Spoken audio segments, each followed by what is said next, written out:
যিসকলে গুৱাহাটী হাইকোৰ্টৰ JAA অৰ্থাৎ junior administrative এছিষ্টেণ্টৰ বাবে এপ্লাই কৰিছিল তেওঁলোকৰ ৰিজেক্ট লিষ্ট আৰু যিসকলে পৰীক্ষাত বহিব পাৰিব অৰ্থাৎ প্ৰভিজনেল লিষ্টসমূহ প্ৰকাশ পাইছে গুৱাহাটী হাইকোৰ্টৰ ৱেবছাইটত আপোনালোকে গৈ চাব পাৰিব যদি আপোনালোকে টাইপ কৰি দিয়ে গুগলত গৈ গুৱাহাটী হাইকোৰ্ট আপোনালোকে এইটো ৱেবছাইটত গৈ ভিজিট কৰিব পাৰিব গুৱাহাটী হাইকোৰ্ট ইয়াত আপোনালোকে ৰাইট ছাইডত পাব নটিফিকেশ্যন আহিছে যে নটিফিকেশ্যন ডেটেড আজি 31 তাৰিখে আহিছে regarding the publication of provisional list and reject list গতিকে ইয়াত যদি আপোনালোকে ছিলেক্ট কৰি দিয়ে ইয়াত ৰাইট ছাইডে আপোনালোকে দেখিবলৈ পাব ইয়াত লিখিছে যে নটিফিকেশ্যন ডেটেড আজি 31 তাৰিখে দিছে regarding publication of the provisional list and reject list in the connection with direct recruitment to the junior administrative assistant in the district courts of Assam গতিকে ইয়াত আপোনালোকে লিষ্ট দুখন আছে এখন ৰিজেক্ট লিষ্ট আৰু এখন প্ৰভিজনেল লিষ্ট ইয়াত যদি আপোনালোকে এখন দেখিছে প্ৰভিজনেল লিষ্ট আৰু এখন ৰিজেক্ট লিষ্ট আপোনালোকে যদি প্ৰভিজনেল লিষ্টত প্ৰথমতে চাব নামটো ইয়াত আপোনালোকে ডিষ্ট্ৰিক্ট ৱাইজ আপোনালোকে যদি ছিলেক্ট কৰি দিয়ে ইয়াত ডিষ্ট্ৰিক্ট ৱাইজ আপোনালোকে লিখা আছে ইয়াত Bajali district Baksa district Barpeta district তেনেদৰে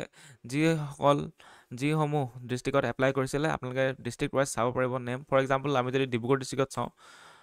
ইয়াত আপোনালোকে দেখিব যে এনেকেদৰে আপোনালোকৰ নামসমূহ প্ৰকাশ পাইছে ঠিক আছে নামসমূহ আপোনালোকে চাই ল'ব কাৰ কাৰ নাম আছে আৰু যদি কেনেবাকৈ নাই তেতিয়াহ'লে আপোনালোকে কি কৰিব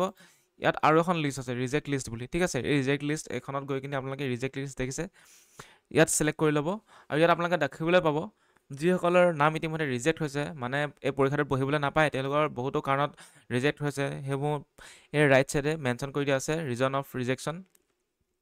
আপোনালোকে দেখিব কিহৰ কাৰণে ৰিজেকশ্যন হৈছে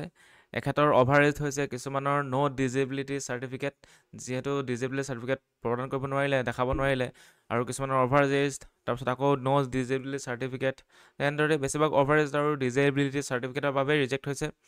আৰু লগতে এমপ্লয়মেণ্ট এক্সচেঞ্জৰ কিছুমান মানে ভুল হৈছে ন' employment exchange registration in the state of Assam মানে অসমৰ এমপ্লয়মেণ্ট এক্সচেঞ্জ কাৰ্ড নাই তেনেদৰে কিছুমানৰ গ্ৰেজুৱেশ্যন নাই ঠিক আছে আৰু কিছুমানৰ কি হৈছে ডিজেবিলিটি চাৰ্টিফিকেটখন ভেলিডিটি এক্সপায়াৰ্ড হৈ গৈছে তেনেধৰণৰ বহুতো প্ৰব্লেম হৈছে গ্ৰেজুৱেশ্যন নাই এইবোৰ কাৰণতে বেছিভাগ মেক্সিমাম কি হৈছে ৰিজেক্ট হৈছে তেওঁলোকৰ নামসমূহ ঠিক আছে আৰু ইয়াত কৈছে যে ন' ডিজেবিলিটি চাৰ্টিফিকেট ন' এমপ্লয়মেণ্ট এক্সচেঞ্জ কাৰ্ড মানে এইবোৰ সকলোবোৰ কথা মেনশ্যন কৰা আছে টোটেল 134 গৰাকীৰ ৰিজেক্ট হৈছে তেনেদৰে আপোনালোকে নিজৰ নামসমূহ চাই ল'ব প্ৰভিজনেল লিষ্টো আছে ৰিজেক্ট লিষ্টো আছে আৰু প্ৰভিজনেল লিষ্টত আপোনালোকে ছিলেক্ট কৰিলে আপোনালোকে ডিষ্ট্ৰিক্ট ৱাইজ আপোনালোকে নামসমূহ চাই ল'ব পাৰিব ঠিক আছে গতিকে এইটোৱে আছিল ভিডিঅ'টো বনালোঁ আপোনালোকক দেখাবলৈ কাৰণে যে কেনেদৰে আপোনালোকে চাব পাৰিব আৰু যদি আপোনালোকে গুৱাহাটী হাইকোৰ্টৰ